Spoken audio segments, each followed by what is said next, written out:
तर नमस्कार मंडळी, माझ्या या यूट्यूब चॅनलवर मी आपले सर्वांचे स्वागत करतो.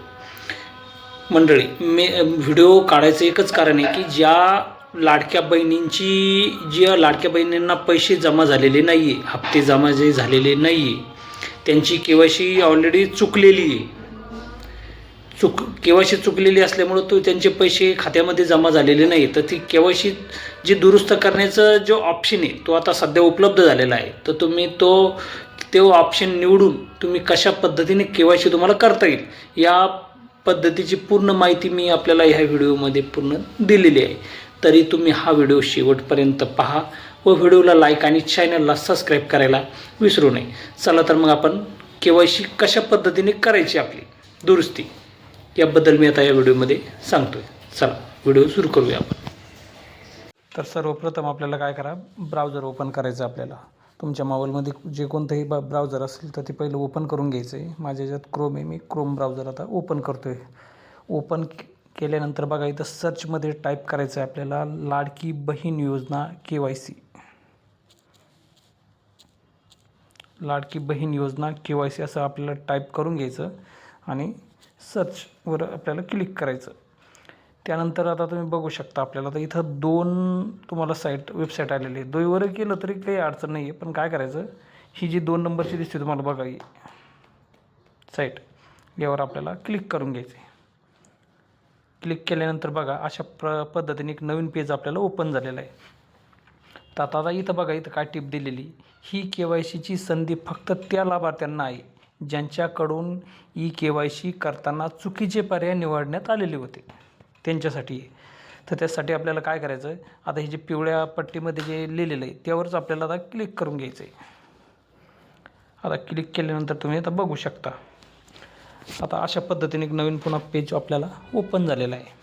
त्यानंतर बघा आता आपल्याला काय करायचं, ज्या लाभार्थ्याची आपली KYC चुकलेली आहे त्या लाभार्थ्याचा आधार क्रमांक इथे आपल्याला टाकून घ्यायचा आहे. तुम्ही बघू शकता इथं आपल्याला आधार क्रमांक त्याचा टाकून घ्यायचा आहे. टाकल्यानंतर बघा खाली आपल्याला कॅप्चा जसाची तसा आपल्याला टाकून घ्यायचा आहे. आणि कॅप्चा टाकल्यानंतर आपल्याला खाली जे आता इथं 2 पर्याय दिसतात तुम्हाला, मी सहमत आहे, मी सहमत नाही. तर मी सहमत आहे यावर आपल्याला क्लिक करून घ्यायचं आणि त्यानंतर आपल्याला डायरेक्ट OTP पाठवा ह्या ऑप्शनवर आपल्याला क्लिक करून घ्यायचं आहे. आता OTP पाठवल्यानंतर आपण ज्यावेळेस OTP आपण पाठवला, जर आपली KYC बरोबर असेल तर आपल्याला OTP येणार नाही आहे. तिथं तुमची KYC पूर्ण झालेली असं दाखवेल. आणि जर तुमचा ते पर्याय जर काही चुकीचा निवडलेला असेल तर तिथं तुम्हाला तुमच्या मोबाईल नंबरवर तो OTP येईल. तो OTP आपण टाकून घ्यायचा आहे. आणि OTP टाकल्यानंतर तुम्ही बघा आता अशा पद्धतीनं तुम्हाला एक नवीन पेज ओपन होईल.